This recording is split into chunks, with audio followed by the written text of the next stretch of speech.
and the defined benefit as far as who it's appropriate for nowadays, because really what's happened is the defined benefit plan has sort of fallen out of favor in general. In a lot of cases yeah. there have been limits. They have increased some of the limits in recent years, Mm-hmm. and it's really most appropriate for a business owner that may not have ever saved anything for retirement. They've been working all these years, and now they're at a position where they have some funds that they can put away and try to fund their retirement in a shorter period of time, right before retirement. So if they're a real high income individual, so like a surgeon or something like that, somebody who's got a very high income that comes at a regular basis, again, he may not have been able to provide much for his retirement before for whatever reason. Correct. And now he wants to be able to put aside some substantial amounts, very big amounts. Correct. You can do that with a defined benefit type plan. Again, if he's got younger employees on an actuarial basis, he doesn't have to put as much money aside for them. Correct. And so, again, he's able to put to more sizable contributions for himself, and so it really favors that sort of a scenario as opposed to the big company thing. So like IBM, they said, we just can't afford this anymore. Right, and that's unfortunately what's happened with some of those companies. But in a smaller company where they have the funds to be able to put away, I mean, the limits in a profit sharing or 401k is $49,000 on an individual basis. Defined benefit plans, depending on how it's structured, I've had them 100,000, 150, 200,000, quote unquote, being put away for an individual in a year. So that's a substantial amount of money. Yeah. So I've had people that they've sort of had windfall income, and they said, what can I do to shelter this thing? Mm-hmm. So I said, well, maybe if you think that you can do well for several years, think about putting it into a defined benefit type plan. Right. Sometimes those don't work out so well because things don't always go according to plan.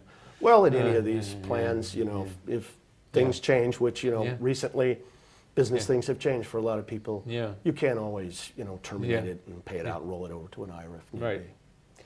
Now, another feature related to these that we want to remind people about is, in fact, that you can use combinations of these plans. Yes, especially since the Pension Reform Act of 2006, they've greatly expanded the ability to use a 401k profit sharing plan with a defined benefit plan.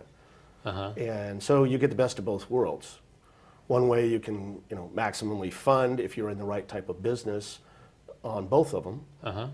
And but also you still provide the 401k benefit for the employees that are younger that may want to put money in. So that's attractive to them, while the owner is able to put a substantial amount away for them in a defined benefit plan. Right.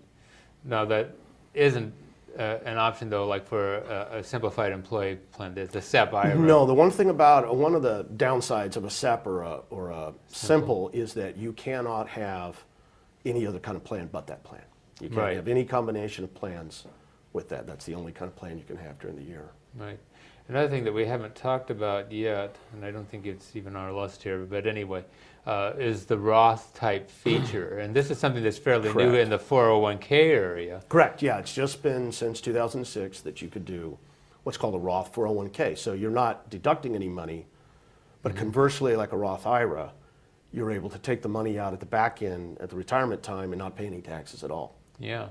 So if you're younger and you put money away and you have a huge accumulation of gain, that's where it really becomes important there. Right. So there's the thing about there's that conflict. People want to get the tax deduction. Right. And so, and it does help in a sense to fund the contribution, that you get this tax deduction, so you're getting, if you will, a reduced tax bill. Correct. And so that's helping to pay that in. On the other hand, especially for much younger employees, but with life expectancies these days, you don't even have to be necessarily 60. Could be 59. Well, they say 60 is new 30. Whatever, yeah. So it can actually stretch out to quite a long time, and especially again if you've got good health and so on. Right. So it's worth really seriously thinking about. And then there's the ability, when the employee terminates or what have you, that they can actually roll those Roth 401k funds into a Roth IRA. now you've got total flexibility as far as how you invest those funds. Correct. And during your lifetime, you don't even have to take a distribution. No. Whereas for the Roth 401k, once you reach 70 and a half, you still do have to take distributions. You have to take a distribution out, that's true. So anyway, so it's a new option, a new alternative that's there that's really worth seriously thinking about. And if other employers are like me, they're probably slow about adopting these things and getting them going. But when you have younger employees, I think you really should seriously look at giving them that ability. It does create some accounting headaches, though. It's not too bad, actually. Yeah, for the you just account for it like you do another account, like another, like a match or like a profit sharing, and just keep track of it that way. So, and you can mix and match. You could put part regular 401k where you deduct it, and part Roth where you don't deduct it. You can do a combination. So. Yeah. So anyway, so this is a new choice, and so I hope our viewers will keep that in mind and think about it for themselves. Okay, well, say you decide you want to have one of these retirement plans. How do you go about having a plan created?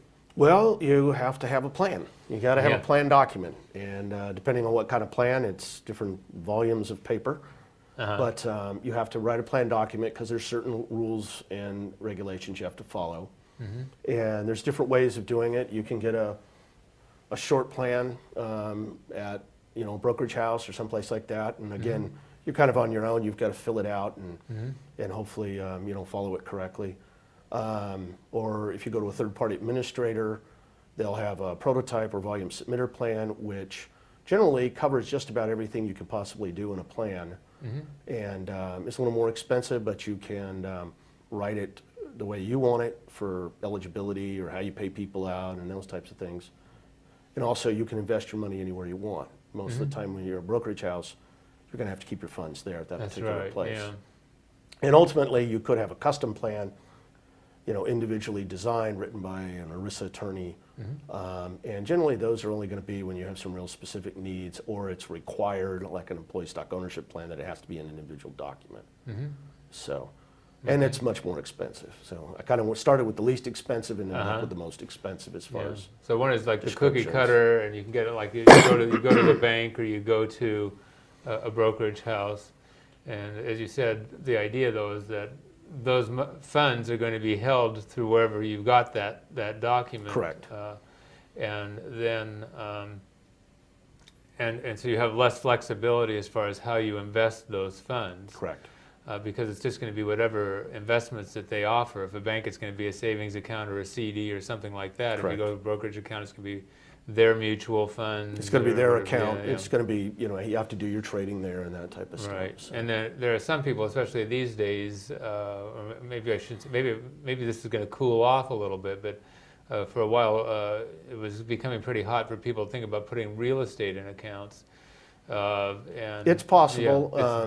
It is something that that the Internal Revenue Service looks at as to how much you have in a particular investment. So you can have some real estate, but you put a substantial amount in, and then they want to make sure you know what you're doing. So okay. Well, let's talk about for a few minutes. What are the non-discrimination rules that some employers have to deal with, and top-heavy rules? And how do they interrelate with plan administration? Okay, well, I'll tackle top-heavy first. That's the easiest. Basically, it's if 60% of the assets in the plan are in the owner's accounts, the plan's top-heavy. 25, 30 years ago, it meant a great deal. It was a different way you ran plans. They've since pretty much made everything in top-heavy effective for all plans. Oh, have they? The biggest item is that there's some minimum funding. 3% funding if the owner is getting 3% or more. And there's some minimum funding in a defined benefit plan. It's for the actuary to calculate.